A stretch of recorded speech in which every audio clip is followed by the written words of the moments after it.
Well, good evening, everyone. Showers headed our way for Friday. Coming up, a look at the latest First Alert Doppler radar in your weekend forecast. Your news and weather 1 hour earlier at 10 p.m. starts now. Coming up, President Joe Biden spent his second day at the White House signing more executive orders that address the pandemic. And we speak with two local men who attended Payne College about Biden's promise to help fund historically black colleges and universities. Also, we'll examine how states across the country are managing COVID-19 cases as their vaccine supplies run low. Your news and weather on Fox 54 starts now.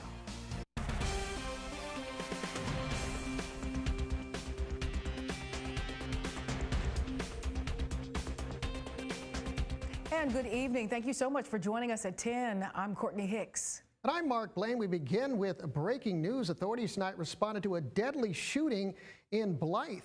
According to the Richmond, killed in the 4400 block of Ederly Road. Sergeant William McCarty tells Fox 54 an argument broke out between the victim and another man who pulled out a gun and shot the victim. County Coroner Mark Bowen was on the scene. Fox 54 spoke to him about the incident. We did get a call here to the 4400 block of Ederly Road in reference to a shooting. Right now I can confirm one is dead. It's a suspicious shooting, and right now it's early in the investigation.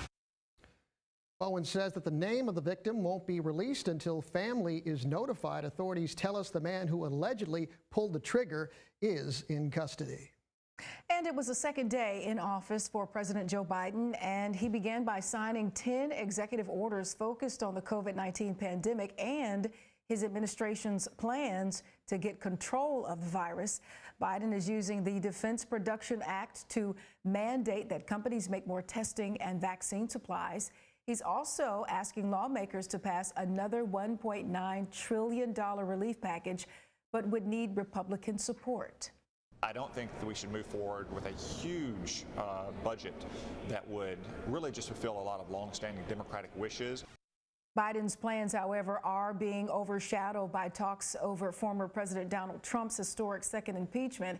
House Speaker Pelosi still hasn't decided when she will send over the article to the Senate to begin the process.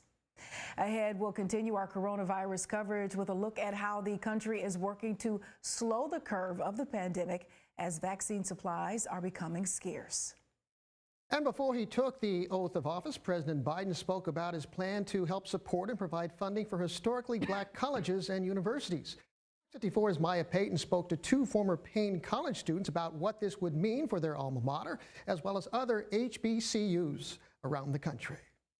Historically black colleges and universities have played a life-enriching role, not just for African Americans, but for the entire country. Joseph Washington, a Payne College graduate, says this can be seen with Kamala Harris, an HBCU graduate, becoming Vice President of the United States. We've been senators before, we've been mayors, and all this other stuff, but we haven't quite gotten in that top tier seat. She got there. She got there. And I think that's another thing that's important. It wasn't a man this time. It was a woman. It was a black woman. Earlier this month, President Biden tweeted out, historically black colleges have always been the heartbeat of our country's fight for justice. That's why I'll invest $70 billion in HBCUs and minority-serving institutions. Commissioner Jordan Johnson attended Payne College for quite some time. He says this is good news for the college. Even though now the college is seeing better days, for years it struggled with accreditation. We have HBCU right here in Augusta, Payne College, that would benefit from some of the credits that President Biden is talking about giving out to help HBCUs survive, to help HBCUs become destination points. Washington says he knows very well about the funding and financial struggles the HBCUs face, but still they carry on. Washington, did you know that the United Negro College Fund says that in total, the nation's HBCUs generate over $14 billion in economic impact annually, and that these institutions also generate more than 134,000 jobs for their local and regional economies. The almighty black dollar.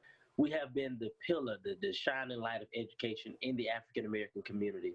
That has been our goal, to solely educate and equip African American to sustain his or herself in American society. Washington says he's excited about the future for HBCUs under the Biden-Harris administration. In Augusta, I'm Maya Payton, Fox 54 News Now. Good evening to you once again. Hey, let's check the radar because it's getting ready to get busy. This is the latest there for you as we get into our 10 p.m. hour. Pretty much overcast conditions, a little bit on the chilly side for the most part. Now, temperature about 56, the relative humidity 84%, the winds out of the west-northwest at about 8 miles an hour. So here's the latest now. We do have those showers moving in from Macon all the way down into Interstate 16 over to the Savannah area. Most of this activity and, of course, the rain chances late tonight into tomorrow will be to the south and east of our viewing area. As we zoom out just somewhat, you can see what we're talking about out of Interstate and I-85 corridor, Interstate 16 out of Montgomery to 65. For the most part, our temperatures will be on the chilly side tonight, but we're still holding in the 50s, like 55 in Evans, 55 in Waynesboro. For tonight, we will be in the mid to upper 40s. Not too bad for this time of the year, 49 at Allendale and 48 around the Louisville area. So let's check our temperature. Here's the hourly forecast. 1 a.m. of 53, 4 a.m. of 50, 49 degrees at 7, and then coming up at 10 a.m. that temperature of 51. Your 7-day forecast in a moment. Back over to Courtney. Thank you, Jay. The Columbia County Sheriff's Office is searching for a missing 16-year-old. Authorities say Summer Michelle Rain Martin was last seen on Saturday, January 2nd, around 9 p.m. on Indian Creek Road in Martinez. There is a possibility she could be at the Castle Pines Trailer Park on Mike Paget Highway in Augusta. If you have any information, please contact the Richmond County Sheriff's Office. Health officials are watching the new COVID-19 strains closely. They say both the UK and South Africa variants seem to be more contagious than the original strain. But Dr. Anthony Fauci said today that the current vaccines will still curb the spread of the virus. Someone could say, now, wait a minute, if you have the possibility that the vaccines are diminishing in their impact, why are we vaccinating people? No. It is all the more reason why we should be vaccinating as many people as you possibly can. Because as long as the virus is out there replicating, viruses don't mutate unless they replicate. Fauci added that both approved COVID-19 vaccines produce strong immune responses and that even though they aren't as effective against the new virus strains, they're better than nothing. Meantime, while many states across the country are running low on doses of the COVID-19 vaccine, health officials say the good news is the positive test rate has dropped below 10% for the first time since November. Erica Hill brings us more. This Alabama couple drove to Georgia for the vaccine. They knew that we were coming from out of state, and they said that that was fine.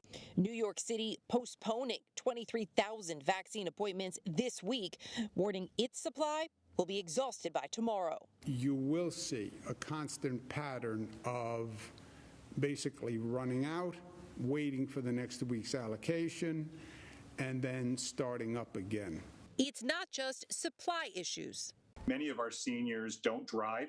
Many of our seniors can't access these sites just because they don't know how to navigate these online applications.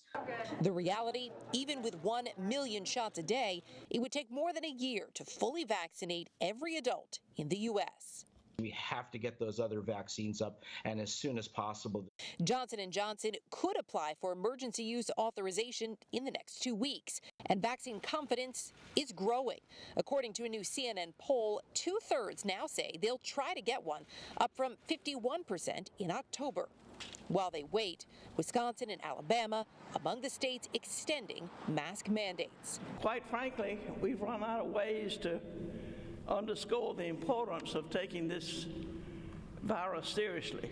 Today marks 1 year since the first case of coronavirus was confirmed in the U.S. Since then, the nation has logged well over 24 million. Hospitalizations averaging more than 125,000 over the past week and more than 400,000 deaths. The CDC projecting another 100,000 could be added by mid-February. take it into your heart that it's not just about you, not to be selfish. There are some bright spots. The U.S. positivity rate below 10% for the first time since November. Average new cases in the past week down in 43 states, only Virginia seeing a rise. Though experts caution this sea of green may not last as new variants spread. If you have a virus that is more transmissible, you're going to get more cases. When you get more cases, you're going to get more hospitalizations. And when you get more hospitalizations, you're ultimately going to get more deaths. And that was Erica Hill reporting. Coming up in just a few, President Biden extends the eviction moratorium. But what does that mean for landlords? Details after the break. AJ. Hey, let's check these stats for today. Not too bad, actually. No rainfall for the most part. That's going to change for the year. Month, we got about 3 inches. We start off this morning about 42. Look at the record, a -1 on this date back in 1985. And today we reached a high temperature of 60. Back with your 7-day right after this.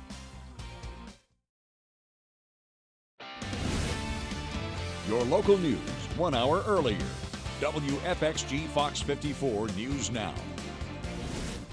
And we welcome you back. Thanks so much for staying with us tonight on Fox 54 News at 10. I'm Courtney Hicks. And I'm Mark Blaine. Governors across the country say they're struggling to get COVID-19 vaccine shots into the arms of people because not enough doses are available. Here's Nick Watt with a look at how some of the nation's biggest cities are coping with the supply shortage.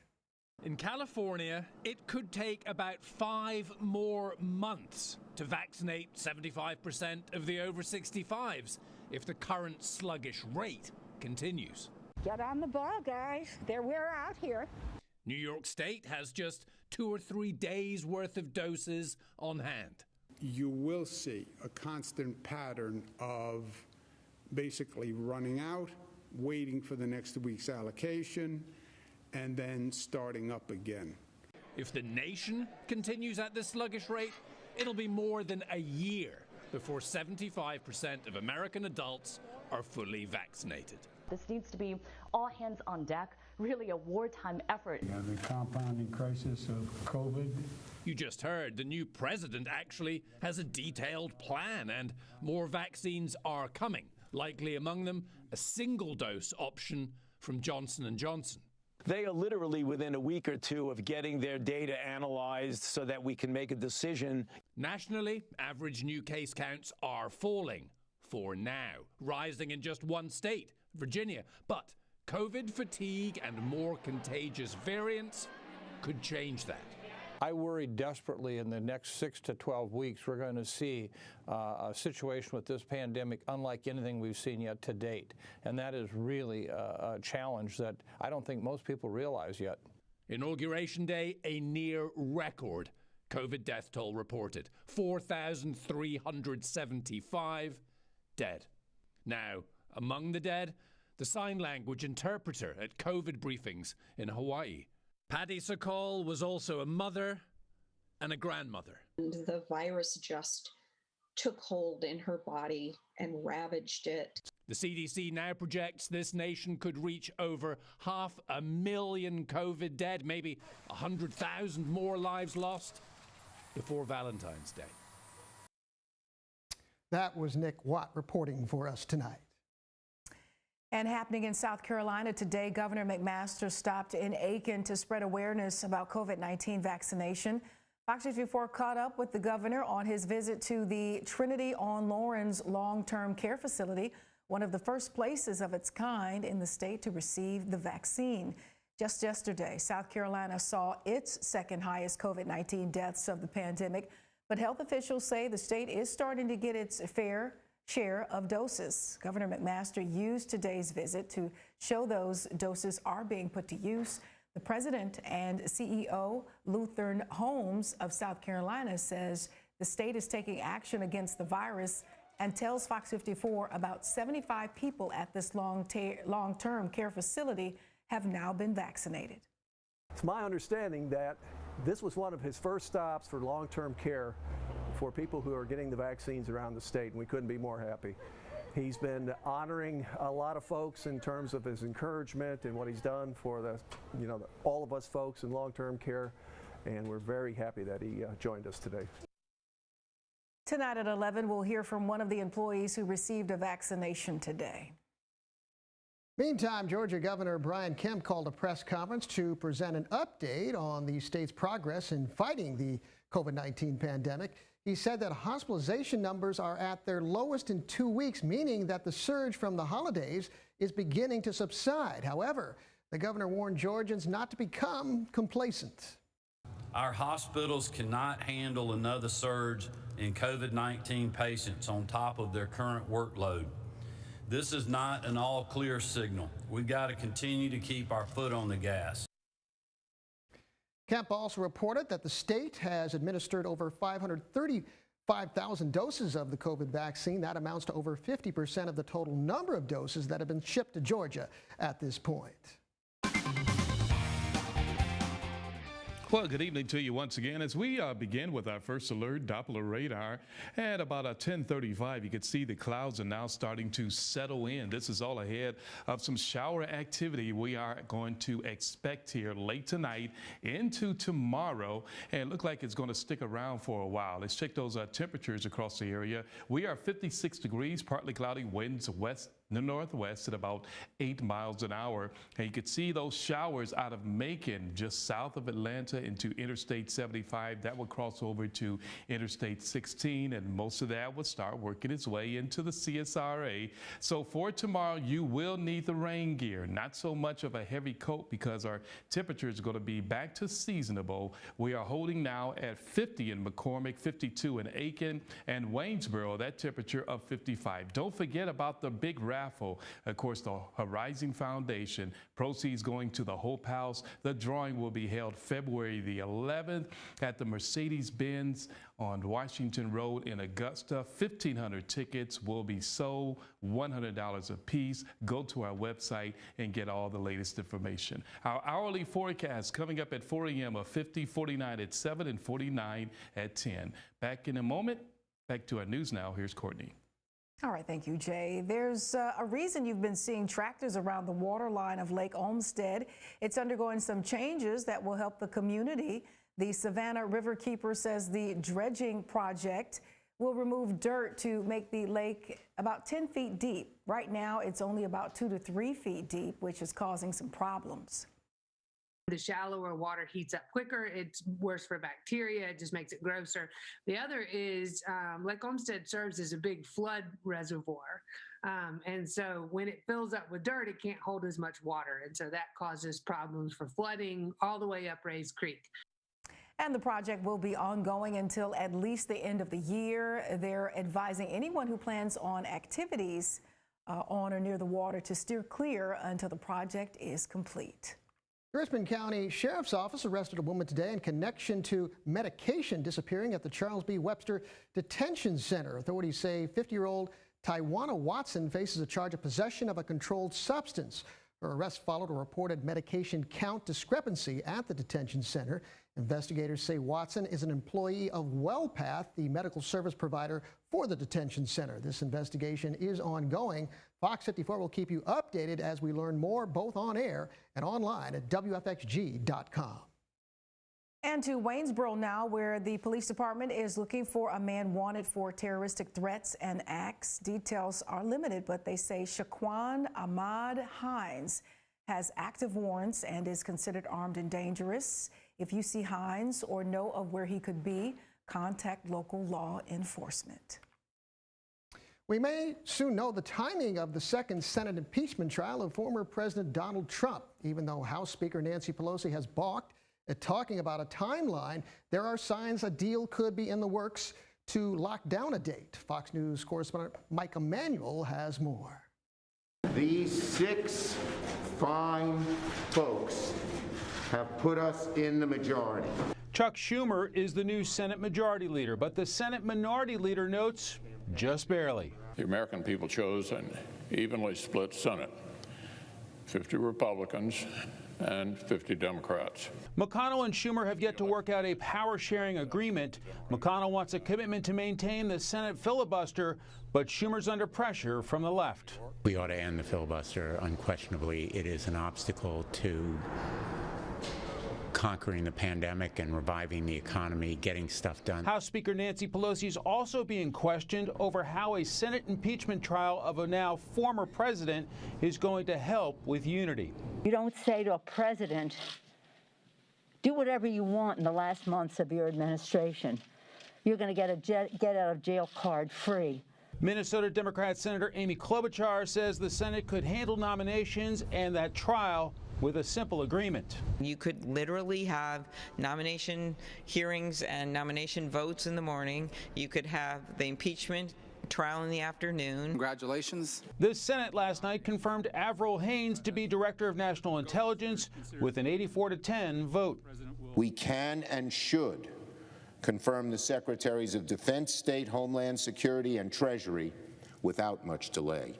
Transportation Secretary nominee Pete Buttigieg was on the hot seat today, confronted by Texas Senator Ted Cruz about President Biden canceling the Keystone XL pipeline and an estimated 11,000 jobs. So for those workers, the answer is somebody else will get a job? The answer is that we are very eager to see those workers continue to be employed in good-paying union jobs, even if they might be different ones. House Republican leader Kevin McCarthy also took aim at the new president's executive actions. The new administration was more interested in helping illegal immigrants than helping our own citizens. Retired General Lloyd Austin's nomination is making progress, receiving a waiver from the House and a Senate vote coming soon. Treasury nominee Janet Yellen could be confirmed as soon as tomorrow, and Secretary of State nominee Tony Blinken could potentially be confirmed early next week. In Washington, Mike Emanuel, Fox News. South Carolina Senator Lindsey Graham says he supports Minority Leader Mitch McConnell's impeachment process plan. He believes it's fair to the Senate, House, and the nation. Graham released a statement saying, quote, it will provide the former president's lawyers and House managers with the appropriate amount of time to brief the Senate and prepare for trial. And Senator Graham's opponent in the November elections, Jamie Harrison, is officially the Democratic National Committee chair. Harrison is the former head of South Carolina's Democratic operation. President Biden appointed Harrison, continuing the transition of sitting presidents choosing their own party's chair. Harrison says he plans to focus on getting out of the Democratic Party's message and putting more focus on rural America. He is replacing outgoing chair Tom Perez. Well, we're going to take a break there for you once again. If you missed it, we did not have any rainfall for the month of about 3 inches, and that's also the same for the year, almost about a ½ inch for the above normal. We started off at 42. We wound it up at getting up to about 60, but pay close attention. The record on this date in 1985 was a -1. We'll have the 7-day in a moment. Coming up, you've seen the memes about the mittens Bernie Sanders wore to President Biden's inauguration. When we return, yet ready to meet the woman who's behind the mittens. We're back following the break.